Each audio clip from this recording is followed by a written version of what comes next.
ನಮಸ್ಕಾರ. ಇವತ್ತಿನ ದಿನ ವಿಜಯಪುರ ಜಿಲ್ಲಾ ಪೊಲೀಸ್ ವತಿಯಿಂದ ಈ ಭೂ ಕಬಳಿಕೆ ಪ್ರಕರಣಗಳಿಗೆ ಸಂಬಂಧಪಟ್ಟಂತೆ ಲ್ಯಾಂಡ್ ಗ್ರ್ಯಾಬಿಂಗ್ ಪ್ರಕರಣಗಳಿಗೆ ಸಂಬಂಧಪಟ್ಟಂತೆ ಇವತ್ತೊಂದು ಪ್ರೆಸ್ ಮೀಟ್ ಕರೆದಿದೆ.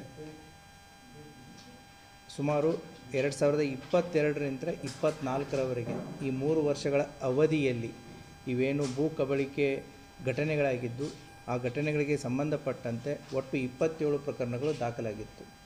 ಆ 27 ಪ್ರಕರಣಗಳು 2022 ಮತ್ತು 24ರ ಮಧ್ಯೆ ಆದಂಥ ಈ ಎಲ್ಲ ಘಟನೆಗಳಿಗೆ ಸಂಬಂಧಪಟ್ಟಂತೆ 27 ಪ್ರಕರಣಗಳು ದಾಖಲಾದ ಮೇಲೆ ಬೇರೆ ಬೇರೆ ಪೊಲೀಸ್ ಠಾಣೆಗಳಲ್ಲಿ ದಾಖಲಾಗಿದ್ದರಿಂದ ಅವುಗಳ ಇನ್ವೆಸ್ಟಿಗೇಷನ್ನು, ಯಾಕಂತಂದರೆ ಮಾಡಸ್ ಆಪರೆಂಡಿ ಒಂದೇ ಇರೋದರಿಂದ ಇವುಗಳ ಇನ್ವೆಸ್ಟಿಗೇಷನ್ನು ಸುಲಭವಾಗಿ ಮತ್ತು ಒಂದೇ ರೀತಿಯಲ್ಲಿ ಮತ್ತು ದಾಖಲಾತಿಗಳ ಸಂಗ್ರಹ ಆಗಿರ್ಬೋದು ಇನ್ನಿತರ ವಿಚಾರಗಳಿಗೋಸ್ಕರ ಒಂದು ಸ್ಪೆಷಲ್ ಇನ್ವೆಸ್ಟಿಗೇಷನ್ ಟೀಮನ್ನು ನಮ್ಮ ಅಡಿಷನಲ್ SP ರಾಮನಗೌಡ ಹಟ್ಟಿ ಅವರ ನೇತೃತ್ವದಲ್ಲಿ ಇನ್ಸ್ಪೆಕ್ಟರ್ ಪರಶುರಾಮ್ ಮನಗೂಳಿ ಮತ್ತು PSI ಆದಂತಹ IM ದುಂಡ್ಸಿ ಬಸವನ ಬಾಗೇವಾಡಿ ಮತ್ತು PSI ಅಪರಾಧ ತಾಳಿಕೋಟೆ RS ಬಂಗಿ ಮತ್ತು ಅವರ ಜೊತೆಗೆ ನಮ್ಮ ಇನ್ವೆಸ್ಟಿಗೇಷನ್ ಸಿಬ್ಬಂದಿಗಳಾದಂತಹ IM ಪೆಂಡಾರಿ ಮತ್ತು YB ಕವಾಡೆ ಮತ್ತು SP ಹುಣಸಿಕಟ್ಟಿ ಹೀಗೆ ಒಂದು ವಿಶೇಷ ತನಿಖಾ ತಂಡವನ್ನು ರಚನೆ ಮಾಡಿಕೊಂಡು ಕಳೆದ 1 ವರ್ಷದಿಂದ ಈ ಎಲ್ಲ 27 ಪ್ರಕರಣಗಳನ್ನು ತನಿಖೆ ಮಾಡಿ ಈಗ ಒಂದು ಲಾಜಿಕಲ್ ಎಂಡಿಗೆ ತರಲಾಗಿದೆ. ಈ 27 ಪ್ರಕರಣಗಳ ಮಾಹಿತಿಯನ್ನು ಮತ್ತು ಆ ಪೊಲೀಸ್ ಠಾಣಾ ವ್ಯಾಪ್ತಿ ಎಲ್ಲ ಮಾಹಿತಿಗಳನ್ನು ನಿಮಗೆ ಪ್ರೆಸ್ ನೋಟ್ದಲ್ಲಿ ಕೊಡಲಾಗಿದೆ. ಈ 27 ಪ್ರಕರಣಗಳಲ್ಲಿ ಒಟ್ಟು 25 ಪ್ರಕರಣಗಳಲ್ಲಿ ಭೂ ಮಾಲೀಕರು 158 ಎಕರೆ 13 ಗುಂಟೆ ಜಮೀನು ಮತ್ತು 9 NA ಪ್ಲಾಟ್ಗಳನ್ನು ಈ ಇನ್ನೋಸೆಂಟ್ ಜನರ ಈ ಲ್ಯಾಂಡನ್ನು ಗ್ರ್ಯಾಬ್ ಮಾಡಿರ್ತಾರೆ. ಈ ಎಲ್ಲ ಪ್ರಕರಣಗಳಲ್ಲಿ ಈ ಭೂ ಮಾಲೀಕರ ಕೊಟ್ಟಿ ಆಧಾರ್ ಕಾರ್ಡ್ಗಳನ್ನು ಮತ್ತು ಕೊಟ್ಟಿ ಪತ್ರಗಳನ್ನು ತಯಾರು ಮಾಡಿ ತಮ್ಮ ಹೆಸರುಗಳಲ್ಲಿ ಖರೀದಿ ಮಾಡಿಕೊಂಡಂಥ ಈ ಪ್ರಕರಣಗಳು ಒಟ್ಟು ಇದರಲ್ಲಿ 27 ಪ್ರಕರಣಗಳಲ್ಲಿ 25 ಪ್ರಕರಣಗಳು ಚಾರ್ಜ್ ಶೀಟ್ ಆಗಿದೆ, 2 ಪ್ರಕರಣಗಳು B ರಿಪೋರ್ಟ್ ಆಗಿದೆ. ಈ 25 ಪ್ರಕರಣಗಳಲ್ಲಿ ಒಟ್ಟು 200 ಜನ ಆರೋಪಿತರನ್ನಾಗಿ ದೋಷಾರೋಪಣಾ ಪಟ್ಟಿಯನ್ನು ಈಗಾಗಲೇ ಮಾನ್ಯ ನ್ಯಾಯಾಲಯಕ್ಕೆ ಸಲ್ಲಿಸಲಾಗಿದೆ. ಅವರು ಯಾವ ರೀತಿ ವಂಚನೆ ಮಾಡ್ತಿದ್ರು ಅನ್ನೋದು ನಾವು ಸಾರ್ವಜನಿಕರಿಗೆ ತಿಳಿಸೋದು ಅತಿ ಅವಶ್ಯಕವಾಗಿದೆ. ಹಾಗಾಗಿಯೇ ಇವತ್ತಿನ ಪ್ರೆಸ್ ಮೀಟು ಯಾವ ರೀತಿ ಈ ಗ್ಯಾಂಗನ್ನು ಕಟ್ಟಿಕೊಂಡು ಅದರಲ್ಲಿ ಸುಮಾರು 9 ಜನ they are the repeated offenders ಅಂತಂತಂದರೆ ದೇ ಆರ್ ಆರ್ಗನೈಸ್ ಆಗಿ ಈ ರೀತಿಯಾಗಿ ಕೆಲಸವನ್ನು ನಿರ್ವಹಿಸ್ತಾಯಿದ್ರು. ಇನ್ನು ಉಳಿದಂಥ ಜನ ಇವರಿಗೆ one or the other way ಸಾಕ್ಷ್ಯಾಧಾರಗಳಾಗಿ ಆಗಲಿ ಅಥವಾ ಒರಿಜಿನಲ್ ಮಾಲೀಕರ ಇಂಪರ್ಸನೇಷನ್ ಅವರ ಮರೆಮಾಚಿ ಇವರೇ ಒರಿಜಿನಲ್ ಓನರ್ಸ್ ಅನ್ನೋ ರೀತಿ ಮತ್ತು ಎಲ್ಲ ದಾಖಲಾತಿಗಳಿಗೆ ಸಿಗ್ನೇಚರು ಮತ್ತು ಸಬ್ ರಿಜಿಸ್ಟ್ರ್ ಆಫೀಸ್ ವಿಸಿಟ್ಟು ಮತ್ತು ಎಲ್ಲೆಲ್ಲಿ ಎವಿಡೆನ್ಸಸ್ಗಳು ಬೇಕಾಗುತ್ತೆ ಆ ರೀತಿಯಾಗಿ ಸಪೋರ್ಟ್ ಮಾಡಿದಂಥ ಉಳಿದಂಥ ಜನರು ಇದಕ್ಕೆ ಸಪೋರ್ಟ್ ಮಾಡಿರ್ತಾರೆ. ಹಾಗಾಗಿ ಒಟ್ಟು 200 ಜನರುಗಳ ಮೇಲೆ ಕೂಡ ಚಾರ್ಜ್ ಶೀಟ್ ಮಾಡಲಾಗಿದೆ. ಯಾವ ರೀತಿ ಮಾಡಿ ಅಂಥ ಜಮೀನುಗಳ ಫೇಕ್ ಡಾಕ್ಯುಮೆಂಟ್ಸ್ಗಳನ್ನ ಕ್ರಿಯೇಟ್ ಮಾಡ್ಕೋತಿದ್ರು, ಯಾವ ರೀತಿ ಫೇಕ್ ಡಾಕ್ಯುಮೆಂಟ್ಸ್ಗಳನ್ನ ಕ್ರಿಯೇಟ್ ಮಾಡ್ಕೋತಿದ್ರು ಅಂದರೆ ಬಡವರು ಇರ್ತಾರೆ, ನಿರ್ಗತಿಕರು ಇರ್ತಾರೆ, ಅವರಿಗೆ ಏನು ಸ್ವಲ್ಪ ದುಡ್ಡು ಕೊಟ್ಟರೆ ಅವರು ಯಾವುದಕ್ಕೆ ಬರ್ತಾಯಿದ್ದೀವಿ ಏನು ಮಾಡ್ತಾಯಿದ್ದೀವಿ ಅನ್ನೋವಂಥ ಒಂದು ಆಲೋಚನೆಯೂ ಕೂಡ ಅವ್ರಿಗಿರಲ್ಲ. ಅವ್ರಿಗೊಂದು ಸ್ವಲ್ಪ ದುಡ್ಡು ಕೊಟ್ಟುಬಿಟ್ಟು ಮೂಲ ಓನರ್ಗಳ ಆಧಾರ್ ಕಾರ್ಡು ಅಥವಾ ಡಾಕ್ಯುಮೆಂಟ್ಸ್ ಏನಿರುತ್ತೆ ಅವರ ಹೆಸರಿನಲ್ಲಿ ಇವರು ಫೇಕ್ ಪರ್ಸನ್ಸ್ಗಳು, ಈ ಫೇಕ್ ಇನ್ನೋಸೆಂಟ್, ಅದು ಪರ್ಟಿಕ್ಯುಲರ್ಲಿ ಲೋಕಲ್ ಇರದೇ ಇರೋರು ಬೇರೆ ಕಡೆ ಇದ್ದಂಥವ್ರನ್ನ ಕರ್ಕೊಂಡು ಬಂದುಬಿಟ್ಟು ಆಧಾರ್ ಕಾರ್ಡ್ಗಳನ್ನ ತಿದ್ದುಪಡಿ ಮಾಡಿ ಮತ್ತು ಇನ್ನಿತರ ದಾಖಲಾತಿಗಳನ್ನು ತಿದ್ದುಪಡಿ ಮಾಡಿ ಅವ್ರಿಗೆ ಸ್ವಲ್ಪ ಇಂತಿಷ್ಟೇ ಅಂತ ಹಣ ಕೊಟ್ಟು ಅವರನ್ನು ಬಳಸ್ಕೋತಾ ಇದ್ದರು. ನೆಕ್ಸ್ಟ್ ಇವ್ರದ್ದು ಮಾಡಸ್ ಆಪರೆಂಡಿ ಹೇಗೆ ಕಂಟಿನ್ಯೂ ಆಗುತ್ತೆ ಅಂತಂದರೆ, ಈಗ ನಾವು ಒಂದು 4 ಜನ ಗ್ಯಾಂಗ್ ಮೆಂಬರ್ಸ್ ಇದ್ದೀವಿ ಅಂತಂತಂದರೆ ಈ ಫೇಕ್ ಓನರ್ಸೇ ಒರಿಜಿನಲ್ ಓನರ್ಸ್ ಬರದೇ ಇದ್ದಾಗ ಅವರ ಗುಂಪಿನಲ್ಲಿರುವಂಥ ಒಬ್ಬ ಸದಸ್ಯನನ್ನೇ ಫೇಕ್ ಓನರನ್ನಾಗಿ ಮಾಡಿ ಆತನಿಂದ ಆ ಗುಂಪಿನ ಇನ್ನೊಬ್ಬ ವ್ಯಕ್ತಿನೇ ಖರೀದಿ ಹಾಕ್ಕೊಳ್ಳೋದು. ಅವಾಗೇನಾಗುತ್ತೆ, ಥರ್ಡ್ ಪಾರ್ಟಿ ಪರ್ಸನ್ಗೆ ಮಾರಾಟ ಮಾಡಬೇಕಾದ್ರೆ second party person is available, he is the original owner ಅನ್ನೋ ರೀತಿ ತೋರಿಸ್ಕೊಳ್ಳೋದು. ಆ ರೀತಿ 3ನೇ ವ್ಯಕ್ತಿಗೆ ಮಾರುವಂಥದ್ದನ್ನು ಕೂಡ ನಾವು ಇಂಥ ಪ್ರಕರಣಗಳಲ್ಲಿ ಕಂಡುಬರುತ್ತೆ.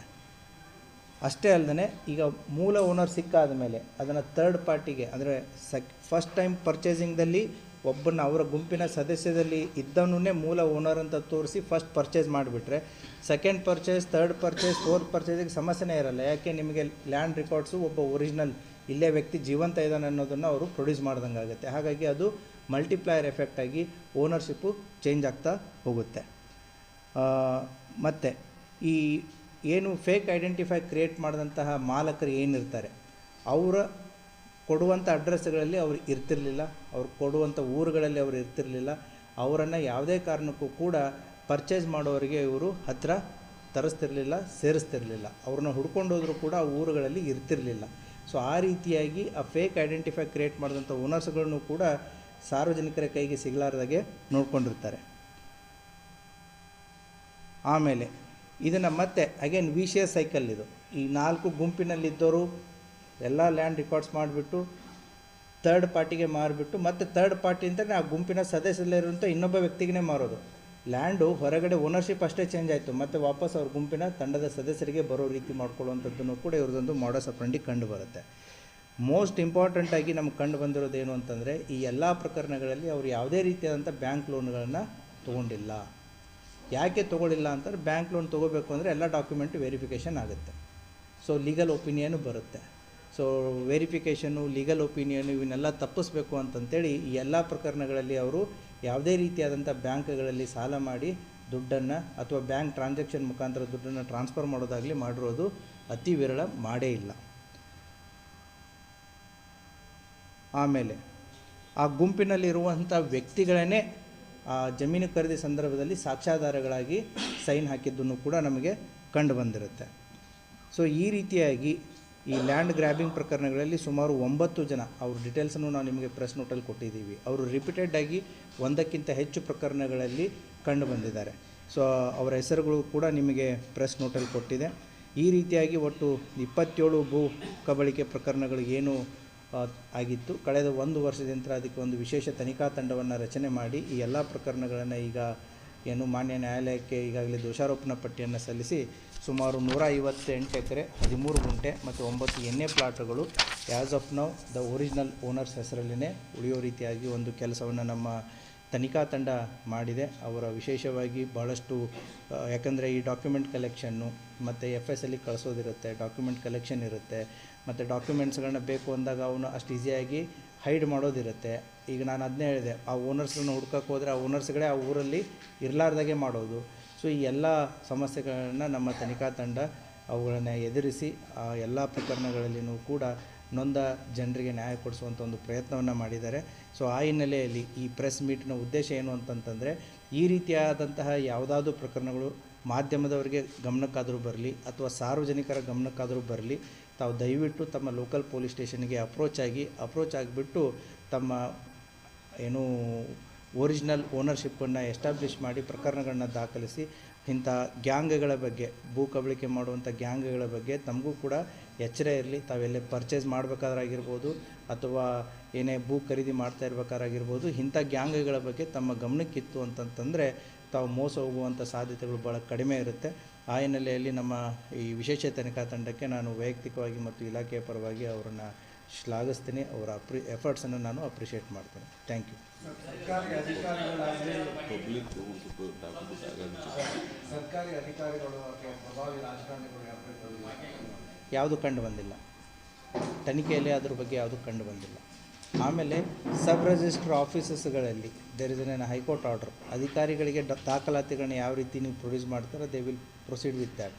ಸೊ ಹಾಗಾಗಿ they cannot be made as accused as per the law until unless their crime is established. ಹೌದು, ದೇ ವರ್ಕ್ ಅಂದರೆ ಅವ್ರ ಗ್ಯಾಂಗ್ ಅನ್ನೋಕ್ಕಿಂತ in different cases they worked in a organised manner. All 9 together ಇಲ್ಲ, ಬೇರೆ ಬೇರೆ ಪ್ರಕರಣಗಳಲ್ಲಿ ಅವರು ಪದೇ ಪದೇ ವಿಸಿಬಲ್ ಆಗಿದ್ದಾರೆ. ಅದರ ಅರ್ಥ they have work like an organised ರೀತಿಯಲ್ಲಿ. ಇವರು 9 ಜನ ಕೂಡಿ ಅಂತಂತಲ್ಲ, ಇದರಲ್ಲಿನೂ ಕೂಡ ತಂಡಗಳಿವೆ. ಸೊ ಈ ಇದರಲ್ಲಿರೋ 9 ಆರೋಪಿಗಳು 1ಕ್ಕಿಂತ ಹೆಚ್ಚು ಪ್ರಕರಣಗಳಲ್ಲಿ ನಮಗೆ ಕಂಡು ಬರ್ತಾರೆ. ಅದೇನಾದರೂ ಆರ್ಡರ್ ಕಾಪಿ ಇದ್ದರೆ ತೋರಿಸಿ, ಮತ್ತು will show it to the high court order also. ತಮಗೆ ಅಲ್ಲ, ನೀವು ಆಗಿದೆ ಅಂತಂದರೆ ಅದಕ್ಕೆ ತೋರಿಸಿ ಅಂತಂತ ಹೇಳಿ.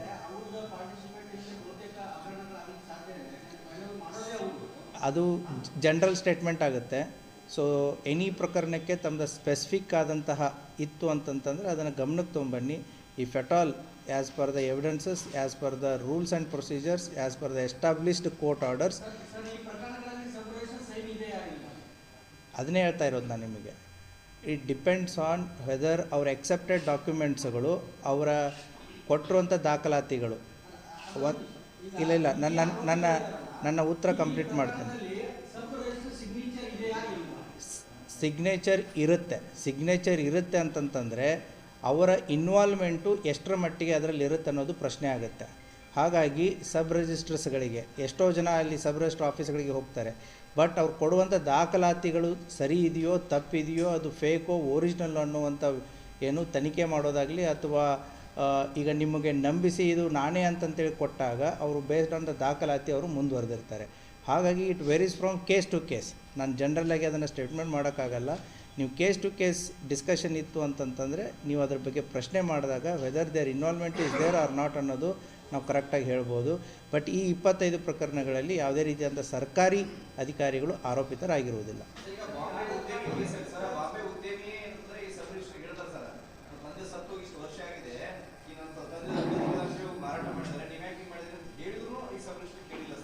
ಅಲ್ಲ, ಅದಾದ ಮೇಲೆ ಆಗಿರೋದು ಅಥವಾ ಅದಕ್ಕಿಂತ ಮುಂಚೆ ಆಗಿರೋದಾ ಖರೀದಿ? ಅವರು ಹೇಳೋಕ್ಕಿಂತ ಮುಂಚೆ ಖರೀದಿ ಆಗಿರೋದು ಅಥವಾ ಆದಮೇಲೆ ಆಗಿರೋದು? ಅಲ್ಲ, ಮತ್ತು ಅವ್ರ ವ್ಯಕ್ತಿಯಿಂದ ಖರೀದಿ ಹೇಗಾಗುತ್ತೆ? ಖರೀದಿ ಮೋಸ್ಟ್ ಪ್ರಾಬಬಲಿ ಮೊದಲೇ ಆಗಿರ್ಬೋದು. ಅಲ್ಲಲ್ಲ, ಅದನ್ನೇ ಹೇಳ್ತಾ ಇರೋದು. ಅವ್ರು ಹೋದಾಗ ಖರೀದಿ ಆಗಿತ್ತಾ ಅಥವಾ ಇಲ್ವಾ? The date I am asking. ಅವ್ರು ಹೋಗಿ ಪ್ರಶ್ನೆ ಮಾಡಿದಾಗ ಅದಕ್ಕಿಂತ ಮುಂಚೆನೇ ಖರೀದಿ ಆಗಿತ್ತಾ? ಹಾಂ, ಇಲ್ಲ, then you have to give me the specific. ಅವ್ರು ಹೋಗಿದ್ದು ಯಾವಾಗ, ಖರೀದಿ ಆಗಿದ್ದು ಯಾವಾಗ?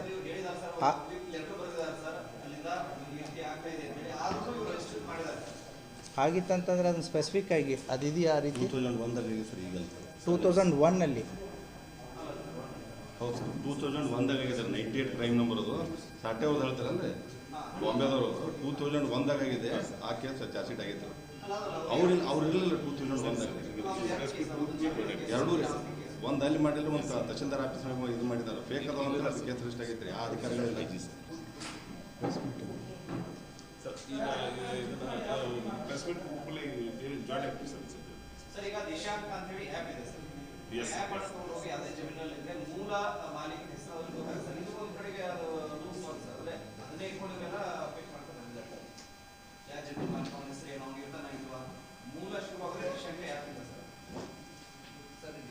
What is the question? ಅಲ್ಲ, ಅಗ್ರೀಡ್. ಅದನ್ನೇ ಹೇಳಿದ್ವಿ ನಾವು. ಏಜೆಂಟ್ರು ಮತ್ತು ಬಾಂಡ್ ರಿಜಿಸ್ಟ್ರಸ್ಗಳಿಗೆ ಗೆಟ್ಟಿಂಗ್ ದಿಸ್ ಇನ್ಫಾರ್ಮೇಷನ್ ತಾವೇನು ಹೇಳ್ತಾ ಇದ್ದೀರಲ್ಲ, ಆ್ಯಪ್ ಮುಖಾಂತರ ಆಗಿರ್ಬೋದು ಅಥವಾ ಮಾಹಿತಿದಾರರ ಮುಖಾಂತರ ಆಗಿರ್ಬೋದು, ಏಜೆಂಟ್ರ ಮುಖಾಂತರ ಆಗಿರ್ಬೋದು, ಈ ರೀತಿಯಾದಂಥ ವಿಕ್ಟಿಮ್ಸ್ಗಳನ್ನು ಐಡೆಂಟಿಫೈ ಮಾಡೋದು ಈಸಿಯಾಗಿತ್ತು. Because of their nexus and exposure to the ಏನು ಡಾಕ್ಯುಮೆಂಟ್ಸ್ ಆಗಿರ್ಬೋದು, ತಾವು ಹೇಳ್ತಾ ಇರುವಂಥ ಆ್ಯಪ್ ಆಗಿರ್ಬೋದು. ಹೌದು.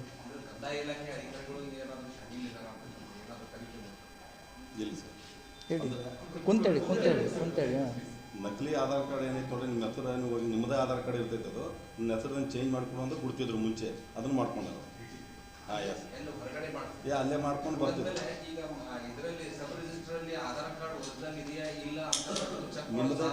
ಒಂದು ನಿಮಿಷ ಮಾತಾಡ್ತೀನಿ. ನಿಮ್ಮದೇ ಆಧಾರ್ ಕಾರ್ಡ ಮೊದಲು ಏನು ಮಾಡ್ತಾರೆ, ನನ್ನ ಹೆಸರು ಕಲ್ಲಪ್ಪ ಐತೆ ಅಂದ್ರೆ ನಿಮ್ಮ ಹೆಸರು ಕಲ್ಲಪ್ಪ ಹಾಕಿ ಕೊಡ್ತಿದ್ರು. ನಿಮ್ಮ ಫೋಟೋ ನಿಮ್ಮದು ಇರ್ತಿತ್ತು, ಹೆಸರು ಅಷ್ಟೇ ಚೇಂಜ್ ಆಯಿತು. ಅದನ್ನು ಓದ್ಕೊಂಡು ನೀವೇ ಇರ್ತಿರಲ್ಲ, ಅದು ಸಬ್ರಿಷ್ಟು ಎಷ್ಟು ಹತ್ತಿದ್ರು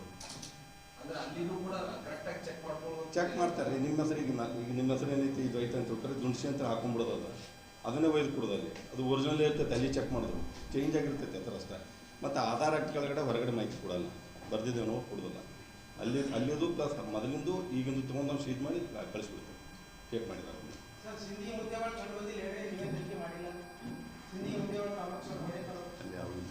ಯಾವ ಪ್ರಕರಣಗಳಿದಾವ ಅಲ್ಲಿ?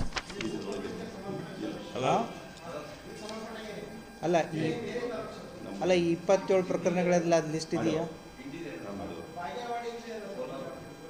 ಅಲ್ಲ, ನಿಮ್ಗೆ 20 ಅಲ್ಲ, ಅಲ್ಲಿ ಪ್ರಕರಣಗಳು ದಾಖಲಾಗಿದ್ದಾವ? ಪ್ರಶ್ನೆ.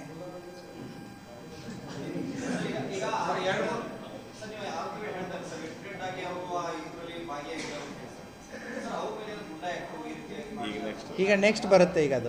ಈಗ ಪ್ರಕರಣಗಳ ಚಾರ್ಜ್ ಶೀಟ್ ಆಯಿತು. ನಾವು ಆಲ್ರೆಡಿ ಅವರನ್ನು preventive sections PR security cases ಅಂತ ಏನಿದೆ, ಸೆಕ್ಯೂರಿಟಿ ಕೇಸಸ್ಗಳಲ್ಲಿ ಅವ್ರದ್ದು ಬಾಂಡ್ ಓವರ್ ಮಾಡುವಂಥ ಪ್ರಕ್ರಿಯೆ ಜಾರಿಯಲ್ಲಿದೆ. ಸೊ ನಾವು will look in to the other options legally. First PR ಬರುತ್ತೆ, ನೆಕ್ಸ್ಟ್ ಗಡಿಪಾರ್ ಬರುತ್ತೆ, ನೆಕ್ಸ್ಟು ಏನು ಗುಂಡಾ ಆ್ಯಕ್ಟ್ ಬರುತ್ತೆ. ಅದು ಹಂತ ಹಂತವಾಗಿ ಪ್ರಕ್ರಿಯೆಗಳು ಸ್ಟಾರ್ಟ್ ಆಗುತ್ತೆ. ಒಂದು ಮಲ್ಟಿಪಲ್ ಸೆಲ್ಲಿಂಗ್ ಏನಾಗಿದೆ, ಒಂದು ಖರೀದಿ ಮಾಡೋದು ಅಲ್ಟಿಮೇಟ್ಲಿ ಅವ್ರು ತನ್ನ ಗೋಸ್ಕೊಂಡು ಇಟ್ಕೊಂಡ್ರೆ ಅವ್ರಿಗೆ ಲಾಭ ಆಗೋದಿಲ್ಲ. You want to select make money ಇವಾಗ ಅವ್ರು ಇರ್ತೈತಿ, ಅವ್ರಿಗೆ ಸಮಸ್ಯೆನೇ ಇರ್ತೈತಿ. ಸೊ ಮಲ್ಟಿಪಲ್ ಸೆಲ್ಲಿಂಗ್ ಆಗಬೇಕಾದ್ರೆ ಯಾರು ಮಾರಾಟ ಮಾಡಬೇಕು, ಓನರ್ ನೋಡ್ಬಾರ್ದು. ಸೊ ಆ ಥರ ಮಲ್ಟಿಪಲ್ ಸೆಲ್ಲಿಂಗ್ ಆಗಿದೆಯಾ, ಮಲ್ಟಿಪಲ್ ಖರೀದಿ ಮಾಡಿದವರು ನಿಮ್ಮ ಹತ್ರ ಬಂದಿದ್ದಾರೆ, ಇಲ್ಲ ನಂದು ಒರಿಜಿನಲ್ ಆಗಿಲ್ಲ, ಯಾರು ನನ್ನ ಅಮೌಂಟ್ ಮಾಡಿದಾರೆ ಅಂತ. ಎರಡೂ ರೀತಿಯಾದಂಥ ಕಂಪ್ಲೇಂಟ್ಸ್ಗಳಿದೆ. ಎರಡೂ ರೀತಿಯಾದಂಥ ಕಂಪ್ಲೇಂಟ್ಸ್ ಇದೆ. ಮೂಲ ಓನರ್ ಕಂಪ್ಲೇಂಟ್ ಕೊಟ್ಟಿದ್ದು ಇದೆ, ಮತ್ತು ಮೋಸ ಹೋದಂಥ ಜನರು ಕಂಪ್ಲೇಂಟ್ ಕೊಟ್ಟಿದ್ದು ಇದೆ. ಅವ್ರಿಗೂ ಸಮಸ್ಯೆ ಏನಾಗುತ್ತೆ ಸರ್ ಮೇಲಂದ್ರೆ ಅವನು ರೊಕ್ಕ ಕೊಟ್ಬಿಟ್ಟಿರ್ತಾನೆ, ಓನರ್ ಯಾರೋ ಇರ್ತಾನೆ, ಓನರ್ಗೂ ರೊಕ್ಕ ಸಿಕ್ಕಿರಲ್ಲ. Then the court will decide the matter. So these people will Yes, they are also the victims of the fraud. The court will decide it. ಯಾವ ರೀತಿ ಸರ್ ಎರಡನೇ ಸರ್ ಈಗ ಲ್ಯಾಂಡ್ ಟೋಟಲ್ ತಾವು ಹೇಳಿದ್ರೆ 158 ಎಕರೆ 13 ಗುಂಟ, ಇನ್ನೂ ಲ್ಯಾಂಡ್ ಬರಬೇಕಾ ನಮಗೆ ಎಷ್ಟಿದೆ? ಈಗ ಟೋಟಲ್ 25 ಪ್ರಕರಣಗಳಲ್ಲಿ ಒಟ್ಟು ಮೋಸ ಹೋಗಿದ್ದಂಥದ್ದು ಇಷ್ಟು ಎಕರೆ ಲ್ಯಾಂಡು ಮತ್ತು ಇಷ್ಟು ಗುಂಟ ಮತ್ತು ಇಷ್ಟು 9 ಎನೆ ಪ್ಲಾಟ್ಗಳು. ಸೊ ಈ ಪ್ರಕರಣಗಳು ದಾಖಲಾಗಿರೋದ್ರಿಂದ as of now the ownership is with the original owners. ಹೌದಾ? ಇವರೇನಾದರೂ ಕಂಟೆಸ್ಟ್ ಮಾಡಿ ಈಗೇನು ಆರೋಪಿಗಳು ಏನಿದ್ದಾರೆ, if the contest and if they are able to prove in the court ಇದು ನಮಗೆ ಅಂತಂತೇಳಿ, then the court will decide the ownership. But as on today the ownership is with the original land owner. 158 acre ಮೇಲೆ dispute ಇತ್ತಾ ಇದು ಇನ್ನೂ ಹೆಚ್ಚು ಮೇಲೆ dispute ಇದೆ? More than that? ಅಲ್ಲಲ್ಲ, ಇದಿಷ್ಟೇ total over all 27. Yes yes yes ಬೇರೆ ಬೇರೆ ಜಾಗ, ಬೇರೆ ಬೇರೆ ಪ್ಲೇಸ್. ಇದು ಒಟ್ಟು ಒಂದು ನಿಮಿಷ, ಒಟ್ಟು ಇದು 27 ಪ್ರಕರಣಗಳಿಗೆ ಸೇರಿದಂಥ ಒಟ್ಟು ಲ್ಯಾಂಡ್ ಇದು. ನಾಟ್ ಸಿಂಗಲ್ ಲ್ಯಾಂಡ್ ಅಲ್ಲ, 27 ಪ್ರಕರಣದ ಒಟ್ಟು. Yes, it varies. ಇಲ್ಲ, ನಮ್ಮ ತನಿಖೆಯಲ್ಲಿ ಯಾವುದೂ ಕಂಡು ಬಂದಿಲ್ಲ. ಹೌದಾ? ಆ 9 ಜನದ ಡೀಟೇಲ್ಸನ್ನು ಕೊಡ್ತೀವಿ. ಯಾಕಂತಂದರೆ ಆ ಹಿನ್ನೆಲೆ ನಮಗೆ ಗೊತ್ತಿರಲ್ಲ, ಯಾರು ಏನು ಅಂತಂತೇಳಿ. Details will give it. Yes, will give it to you. ಹೌದಾ? ಕೊಡ್ತೀವಿ. ಸಾರ್ವಜನಿಕರಿಗೆ ಸಲಹೆ ಕೊಡ್ತದನ್ನ it may prevent to some extent. ಸಾಮಾನ್ಯವಾಗಿ ಏನು ಖಾಲಿ ಜಾಗ ಇರ್ತಿದ್ದಿಲ್ಲ, ಅಲ್ಲಿ ಯಾರು ಫೆನ್ಸಿಂಗ್ ಇರೋದಿಲ್ಲ, ನಮ್ಮ ಮನೆಯ ಓನರ್ ನಂಬರ್ ಇರೋದಿಲ್ಲ, ಏನೂ ಇರೋದಿಲ್ಲ. ಅಟ್ಲೀಸ್ಟ್ ನಾವು ವಿ ಹ್ಯಾವ್ ಸೀನ್ ಪರ್ಟಿಕ್ಯುಲರ್ಲಿ ಒಂದು ಬರೀ ಬೋರ್ಡ್ ಆಗಿಬಿಟ್ರೆ ಈ ಜಾಗ ಮಾರಾಟಕ್ಕಿಲ್ಲ ಅಂತ ಹೇಳ್ಬಿಟ್ಟಿದ್ರೆ ಅಷ್ಟೇ ಇಟ್ ಪ್ರಿವೆಂಟ್ಸ್. ಅದಕ್ಕೆ the purpose of this entire press meet ಏನು ಅಂತಂದರೆ, ಈ ರೀತಿ ಮೋಸ ಜನ ಹೋಗಬಾರ್ದು. ಈ ರೀತಿಯಾದಂಥ ಮೋಸ ಮಾಡುವಂಥ ಜನ ಹೊರಗಡೆ ಇದ್ದಾರೆ. ಮತ್ತು ನಿಮ್ಮದಾದಂಥ ಪ್ರಾಪರ್ಟಿಗಳಿದ್ದರೆ ಅದನ್ನು ವೆಲ್ ಸೆಕ್ಯೂರ್ಡ್ ಮಾಡ್ಕೊಳ್ಳಿ. ಪ್ರತಿ ವರ್ಷವೂ ಕೂಡ EC ಸರ್ಟಿಫಿಕೇಟನ್ನು ತೊಗೊಳ್ಳಿ. ಪ್ರತಿ ವರ್ಷ ನಿಮ್ಮ RTC ಚೆಕ್ ಮಾಡಿ. ನಿಮ್ಮ ಲ್ಯಾಂಡು ಸಿಟಿಗೆ ಪರ್ಟಿಕ್ಯುಲರ್ಲಿ ಹತ್ತಿರ ಇತ್ತು ಅಂತಂತಂದರೆ ಅದನ್ನು ಸೆಕ್ಯೂರ್ಡ್ ಫೆನ್ಸಿಂಗ್ ಮಾಡಿಕೊಳ್ಳಿ. ನಿಮ್ಮದೇ ಆದಂತಹ ಒಂದು ಗಿಂಚಾಯತ್ಗಳಲ್ಲಿತ್ತು ಅಂದರೆ ಟ್ಯಾಕ್ಸ್ ತುಂಬಬೇಕಾಗತ್ತೆ. ಕಾರ್ಪೊರೇಷನ್ ಲಿಮಿಟ್ಸ್ ಇದ್ದರೂ ಟ್ಯಾಕ್ಸ್ ತುಂಬಬೇಕಾಗತ್ತೆ.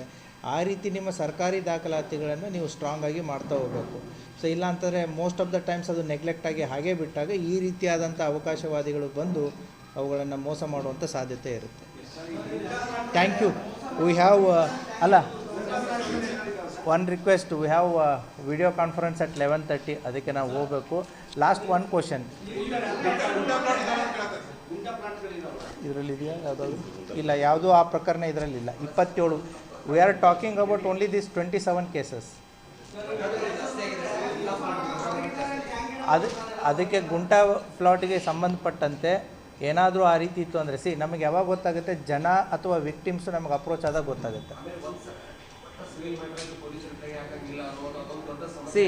ಅದು ಸಿವಿಲ್ ಮ್ಯಾಟರ್ಸ್ಗಳಲ್ಲಿ ಅದು ನಾನು ಅದನ್ನೇ ಹೇಳ್ತಾ ಇರೋದು.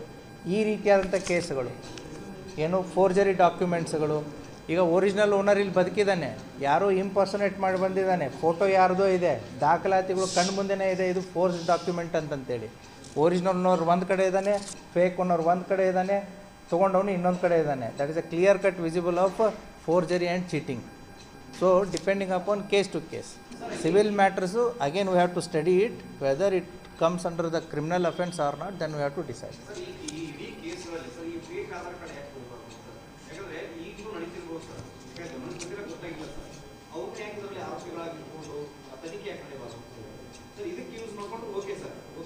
ಆದರೆ ಯಾವುದೋ ವ್ಯಕ್ತಿಯನ್ನ ಎಲ್ಲಿಂದ ಬಂದವನು ಅದನ್ನ ಅವನ್ನ ಇಲ್ಲಿ ಲೋಕಲ್ ಅಂತ ಕ್ರಿಯೇಟ್ ಮಾಡಿರೋ ಆಧಾರ ಕಾರ್ಡ್ ಕೊಟ್ಟರೆ ಇದು ದೊಡ್ಡ ಅಫೆನ್ಸ್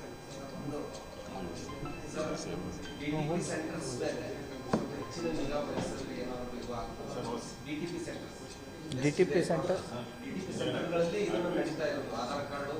ಹೋಗೋಣ. ನೀವು ಹೋಗಿ ಬಂದ ನೀವು ಹೋಗಿ ಅಲ್ಲಿ ರಿಪೋರ್ಟ್ ಮಾಡಿ, ನಾ ಬರ್ತೀನಿ.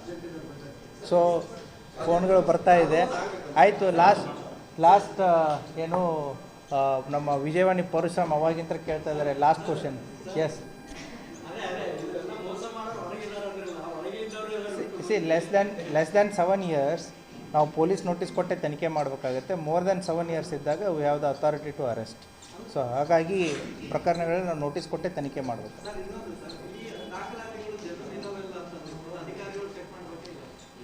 ಅದನ್ನೇ ಹೇಳಿದೆ ನಾನು, it varies from case to case how much an government servant is involved in that offence. ಈಗ ನಾನೊಬ್ಬ ಸರ್ಕಾರಿ ಅಧಿಕಾರಿ ಇದ್ದೀನಿ, ನಮ್ಮ ಪೊಲೀಸ್ ಸ್ಟೇಷನ್ದಲ್ಲೂ ಕೂಡ ವೆರಿಫಿಕೇಷನ್ ಆಗ್ತಾ ಇರುತ್ತೆ. ಯಾರೋ ಫೋರ್ಸ್ ಡಾಕ್ಯುಮೆಂಟ್ಸ್ಗಳನ್ನು, ಡೂಪ್ಲಿಕೇಟ್ ಡಾಕ್ಯುಮೆಂಟ್ಗಳನ್ನು ಸಬ್ಮಿಟ್ ಮಾಡಿದಾಗ sometimes will not be come to know whether it is original or not. ಆಮೇಲೆ ನಾವು ರೀಚೆಕ್ ಮಾಡಿದಾಗುತ್ತೆ receiving authority whether if you are part of the crime, whether you have received a fake document. ಅಲ್ಲ, ತೀರ್ಮಾನ it varies from case to case. ನಿಮ್ಮ specific case ಇತ್ತು ಅಂತಂದ್ರೆ ಹೇಳಿದರೆ then ಅದಕ್ಕೆ ಸಪೋರ್ಟಿಂಗ್ ಏನು ಬೇಕು, will give the legal provisions ಏನಿದೆ ಅಂತಂದು. Thank you. Sindhi case DCRE ಪ್ರಕರಣ ದಾಖಲು ಮಾಡಿ